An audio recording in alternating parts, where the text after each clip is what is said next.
My fiancé left me at the altar and blocked me everywhere, then reached out a year later, wanting a second chance and saying he made a mistake. I, 26 female, was supposed to get married last year, but the wedding never ended up happening because unfortunately, my groom made a run for it right before the ceremony was supposed to start and never showed up. My ex-fiancé, Garrett, 23 male, and I had been together for 3 years before he proposed.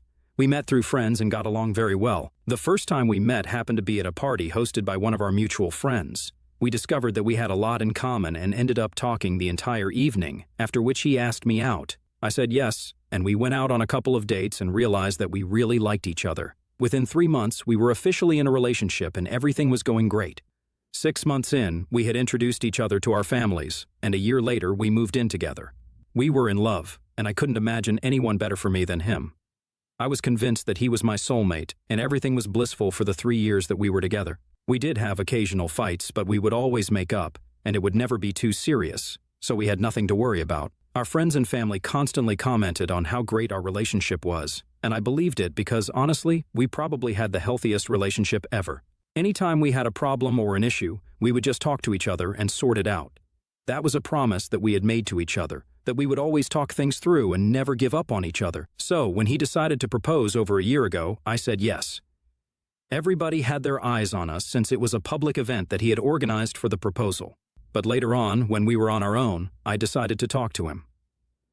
In spite of the love we had for each other, I was still 3 years older than him. I know it's not a lot, but in our 20 seconds, 3 years makes a huge difference. When I had met him, he had been 20 and I had been 23. And even I had been kind of skeptical about dating him because he seemed young, almost too young to be with me. I was worried about what people would say, but he was just so charming and wonderful that I couldn't help but say yes because it just felt like it was meant to be. But marriage was a big deal, and I didn't want him to sign up for something that he wasn't ready for yet, just because it was the socially acceptable thing to do. So, the night of our engagement, I sat him down and asked him if he was sure about this, because I was ready to wait for a couple more years until he was a bit older and had made up his mind about marriage. It could very well be possible that 3 years later, he wouldn't be on the same page about marriage, and I didn't want that to ruin what we had. I was ready to wait for him, and I wanted him to know that there was no pressure on him to get married as soon as we could, just because people believed we had to. But he reassured me that he was ready for it and that the only reason he had proposed to me and asked me to marry him was because he wanted to. There was no pressure on him in any way. So, I had spoken to him about this, but in spite of that, he ruined everything that we had. There was a gap of almost 8 months between our engagement and our wedding, so he had 8 months to tell me that he had been having second thoughts about the wedding instead of embarrassing me at the altar. But for the entirety of those months, he said nothing and just sat tight with his mouth shut. He pretended to be in love with me the entire time, and even in the last week leading up to the wedding, he said nothing. And there was literally no way for me to know that he had been having second thoughts and didn't want to get married anymore. It truly was an Academy Award-worthy performance, I have to give him that. And maybe, somewhere deep down, I also wanted to believe that he wouldn't abandon me or do anything to jeopardize our relationship, which is why I turned a blind eye to a lot of subtle, small things. The signs were really small, but I had noticed them. I just convinced myself that it was no big deal and that everything would be fine. I also didn't want to seem like a crazy, paranoid person making a big deal out of everything by bringing those things up. They were little things. Like he had stopped waiting for me to finish my meal before he got up from the dinner table, something that he would always do before since I was a slow eater. He also started spending more time on the phone before bedtime, but before the engagement, we would always go to bed at the same time and put our phones aside for some personal quality time. It was just small things like these that made me feel a little weird, but I didn't bring it up with him because I didn't want to come off as paranoid or silly. He was getting married to me. I had the ring on my finger, so small things like these should not have mattered to me. That's what I told myself, and convinced myself not to worry about any of these things and let it all slide. But other than that, there were no other signs, and I literally could never have predicted that he would have left me at the altar after everything that we had promised to each other. In the week leading up to the wedding, we were still going strong. He constantly kept telling me that he loved me and everything was normal. I couldn't even be bothered to notice small stuff anymore because I was just so excited to be married. But things shifted on the morning of the wedding. We were not supposed to see each other before the ceremony began, so we couldn't talk to each other. But in spite of that, he could have just talked to me the night before, and that would have been a lot more respectable than what he actually did. I realized that something was really wrong right before I was supposed to walk down the aisle. But instead of taking me to the venue, my parents and the groomsmen came to my room to tell me that they had scanned the entire hotel, but Garrett was nowhere to be found. They had even checked the security footage, where they found out that he had actually left in the middle of the night. Even then, I was still trying to give him the benefit of the doubt, and I said that we could wait for a few hours just to see if he would come back. But he didn't. I had a mental breakdown when I realized it, and the next couple of days after that were a blur. That night, he sent me a text message to explain himself. He told me that he wasn't sure if he wanted to do this anymore because he was too young, and he had been thinking about this for quite some time. He had come to the conclusion that it was just not the right time for him to get married. He felt like he had a lot left to accomplish and achieve in his personal life before he settled down and started thinking about marriage. And I had been right. The discussion that we had on the night of our engagement was actually what made him reconsider what he was doing. But he couldn't talk to me about it later on because I was just so excited, and he couldn't break my heart. He kept thinking that he would eventually have a change of heart himself, but that never happened, and he kept waiting for it to get better. But he just kept getting more worried and paranoid about the future. And so, before he made another big mistake, he decided to walk away from the altar and put an end to this because he just couldn't marry me anymore for his own sake. And even if he did get married to me, it would just be for the sake of saving face, and then he would end up resenting me, which is not something he wanted to do. So he was ending it while we were standing in front of a bunch of people, and I was in my wedding dress. Clearly, that was the perfect time to have that discussion. I had so many things that I wanted to say to him after I read that text because I was hurt, I was upset, and I was so betrayed. But I chose to stay dignified because I couldn't let my emotions get the better of me. So I only decided to tell him that I accepted his decision. And the only thing that I wanted from him was that he would have to pay for the entire event, and whatever money I had spent on the wedding so far, he would have to reimburse me for it, and that was the only way I would accept it. He agreed to it, and that was it. As soon as I pressed send on that text, I literally broke down yet again, crying through the night, and it was complete chaos in my life after that. I don't even remember when I stopped crying. It must have been days after the incident. I didn't see him again. He didn't even come back home to collect his things, and I still have them in a box somewhere. After he had stood me up at the altar, I think my parents, my friends, and a few other relatives spent a good few days comforting me while I cried my eyes out. They took me back to my house after they had made sure that he wasn't lurking around. When I checked my phone, I realized that he had blocked me everywhere, and that just broke my heart even more. My parents stayed with me for a few weeks after the wedding, and my friends were kind enough to come and visit me every day. Even his friends, his groomsmen, paid me a few visits just to see how I was doing, and told me that they had cut him off entirely as well after the fiasco at the wedding, because what he had done was not acceptable. But none of that mattered to me. I just wanted to move on and forget that I had even been involved with him because every time I thought about it, it made my heart hurt, and I couldn't take it anymore. So I decided to take a break from everyone and everything and just took off. I went away on a tour of Asian countries for around 6 months and tried my best to forget about everything. And I've got to say, it helped a lot. I know that this is not something that is accessible to everyone, but I am a working woman myself, and I have quite a lot of money saved up since I work in the field of investment banking, which is quite hectic but pays really well. Also, my dad is the CEO of his own business, which is quite lucrative, so he helped me out with the funds as well. And after my really long vacation, I came back feeling rejuvenated and like a totally different person. I moved out of my old house and into a smaller studio apartment so I could start afresh, and things have been going well so far. I also started therapy because it was quite necessary for me to really heal and recover from my past relationship, and it was quite helpful. Everything was going well until last week, when Garrett got back in touch with me to tell me why he did what he did. I had changed my number, but somehow he got a hold of it. It was probably some friend of mine who gave it to him and didn't tell me, which is a gross violation. And once I find out who it was, I'm definitely going to stop talking to them.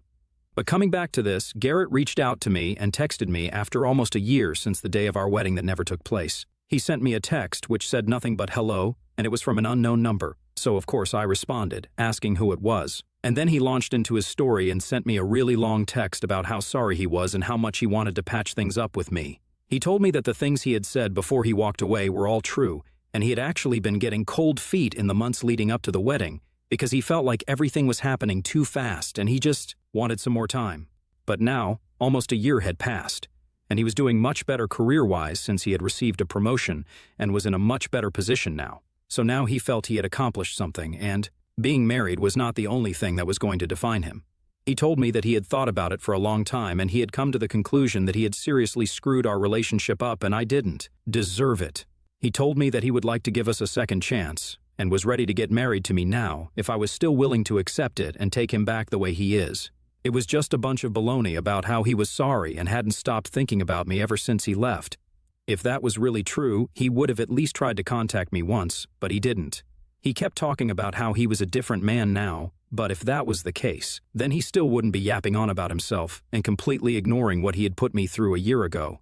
After receiving the text, I realized how much progress I had made, because that message made me feel nothing but annoyance towards him. It was such a pompous and disturbingly insensitive and tone-deaf thing to have said to me. To think that he was even in a position to suggest that he was ready to give us a second chance was so delusional and lacked awareness on so many levels that I realized what an idiot I had been with. I could have left it at that and just ignored the message that he sent. But I did something which might have made me the a-hole. So, last week, I decided to go out on a date with a coworker of mine. He was new and had been working with us for only a month, but we had been talking a lot. It felt weird because I wasn't completely over Garrett, but I felt like it was about time that I at least tried to move on from him actively. I had healed emotionally, and I had come to terms with the fact that he was never going to come back, and even if he did, I was not going to take him back. But still, a teeny tiny part of me hadn't been able to completely forget him, which is why I hadn't been out on any dates in the past few months. However, my coworker and I had been talking for several weeks now, and I really liked him. I wouldn't say that I have feelings for him or anything of the sort, but I definitely could see something happening between us, and I wanted to give myself a real chance at a relationship again. Garrett might have broken my heart, but I wasn't going to let that dictate every other relationship of my life. So, after a lot of deliberation, I said yes when he asked me out, and I had taken a bunch of photos with him when we went out on our date. It was a really classy and fun date because first we went out to a restaurant, and then we went to a bar, got totally drunk, and sang karaoke with strangers. I had a picture with him where I was kissing him on the cheek, and both of us were pretty drunk in it. It was a cute picture, and I knew that if Garrett saw it, he would lose his mind. So I decided to send it to him and then block him just for the sake of it. I wanted him to feel bad, which is why I did it, and in hindsight, I probably shouldn't have done that because it just escalated the drama. After that text, I received a call from my parents, and they were really concerned because, apparently, Garrett had shown up at their house and was begging them to let him speak to me because I had blocked him and he didn't know how else to talk to me. He was pretty desperate, and I could hear it in my mother's voice that she was very concerned because of the way that he was behaving. I could hear him in the background. He was wailing and acting like a toddler, throwing a tantrum. I could hear my dad trying to calm him down with soothing words, but even that wasn't working. And he kept insisting that he wanted to talk to me and fix things with me, because he was just not going to let me give up on us so easily. I was quite alarmed by the way that he was behaving, which is why I agreed to talk to him, and also because I didn't want him to bother my parents anymore. Once my mother handed the phone to him, he started screaming at me hysterically and said that I couldn't be with someone else. He was clearly unhinged at that moment, and I was even shocked. He insisted that he would rather have me be single than with someone else because he knew that the two of us were meant to be together, and he wasn't going to let anybody else come between us. He was talking like a textbook psychopath, so I had to hurriedly explain to him that I had just sent that photo to make him feel bad for what he did, and I'm actually still single and not seeing anybody. The guy in the picture was just a friend, and we were drunk. He continued to cry for a couple more minutes, but then he said he was relieved and he knew that I would never do that to him. I didn't really know what to say because it was really awkward, so I just kept quiet. The truth is, I don't really know if I should classify myself as single or not because I am kind of seeing my coworker, but he was just acting so crazy that I couldn't bring myself to tell him that I wasn't exactly single, but I wasn't exactly taken either. I just wanted him to get out of my parents' house because I was concerned about them. On the phone call, he went on talking about how he knew that he and I were soulmates, and that I was going to forgive him for his stupid little mistake and take him back. He then told me that no matter how much time it took, he would make sure that I forgave him, and he would wait around for me to come back. Before I could say anything, he apologized for bothering my parents, and then handed the phone back to my mother. I explained everything to my parents once he was out of the house, and they thought that what I did was pretty out of order because you never know what people are going through, and clearly, there is something wrong with Garrett. So I never should have sent that photo to him, even if what he did to me was wrong. I had no reason to stoop to his level and try to hurt him back, and I should have. Just let it go because it was not worth the drama. They also believe that I need to be honest with Garrett because clearly he is unstable. And there's no telling what he might or might not do if he finds out that I'm actually seeing somebody and it happens to be the same guy that he was crying about. They think that in order to prevent another mental breakdown, I should just come clean to him because when he finds out that I'm actually seeing somebody and I had lied to him, things are going to be much worse. I don't owe it to him, but it's a decent thing to do, and it's also important for me to do right by my coworker. I want to think that my parents are right, but I also don't know if I want to talk to Garrett again because I have lost feelings for him. And I don't think that he is entitled to know anything about my life, let alone anything about my love life, He is simply not entitled to that information, and his mental health is completely his business. I'm not responsible for it, just like he was not responsible for mine when he left me at the altar. I'm just feeling very confused about what to do. AITA for sending my ex-fiancé a picture with the guy that I'm seeing to make him feel jealous when he reached out to me after standing me up at our wedding? Update 1. Hi guys, so after a lot of thinking, I have decided that I'm not going to say anything to Garrett, and my parents were wrong. I'm really not bound to tell him anything about my life. If he feels bad about it, then he can just continue to feel bad about it. It's not my problem. He had a psychotic meltdown. I feel bad for him, but that's the most I can give him, my sympathy. I'm not going to give him another chance. I think my parents were only overreacting that day because he went to their house, and they were very concerned about what they saw.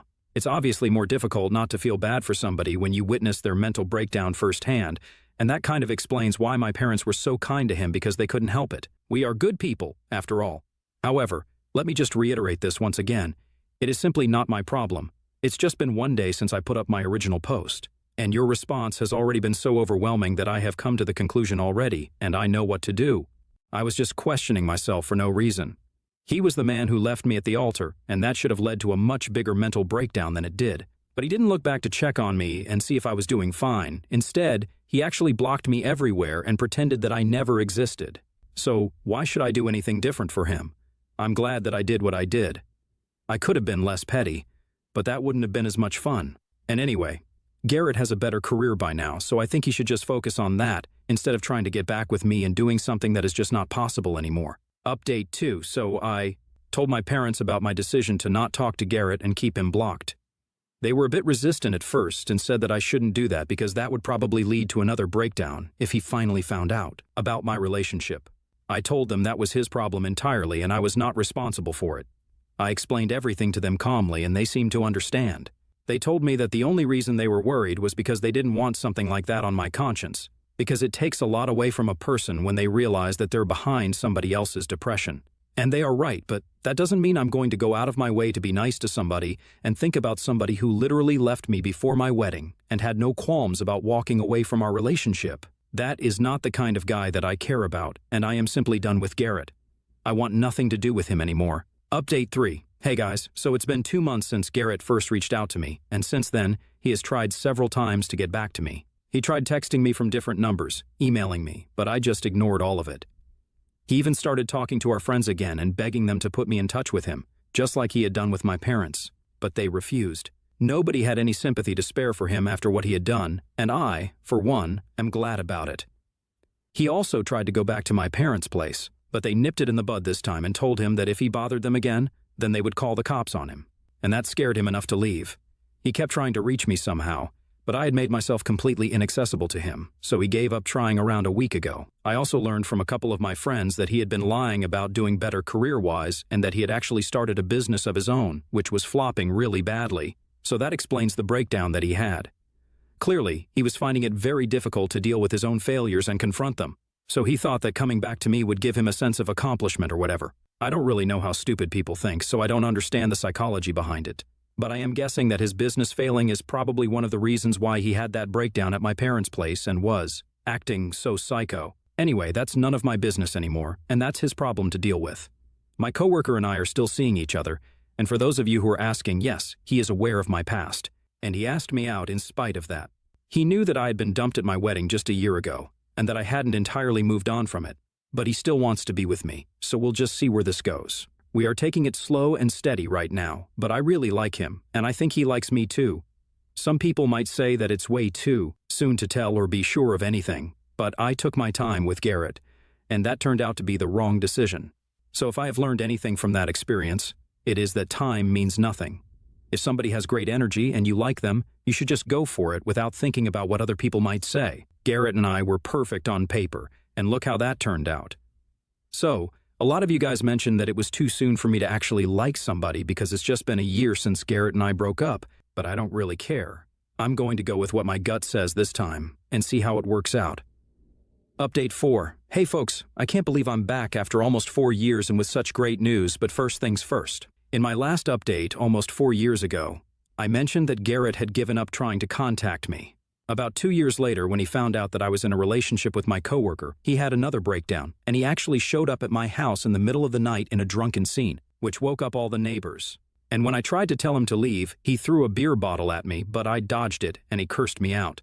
That was the point where I decided that I had had enough, and I called the police, pressed charges against him, and then got a restraining order against him. Haven't seen him or heard from him since then, and I think he moved away with his family a couple of months later, so that was that, and I'm glad to be rid of him. Honestly, I'm also glad that he stood me up on my wedding day and walked away from the altar because now I'm married to the guy who is really my soulmate. About a month ago, I got married to my coworker, but I guess I should call him my husband now. He is everything that I dreamed of, and even though my wedding was much smaller and much more intimate this time around, it was a huge success because the groom didn't run away before the wedding. Jokes aside, I truly got lucky with him, and I hope that we keep making each other laugh and smile throughout the rest of our lives. I couldn't be happier.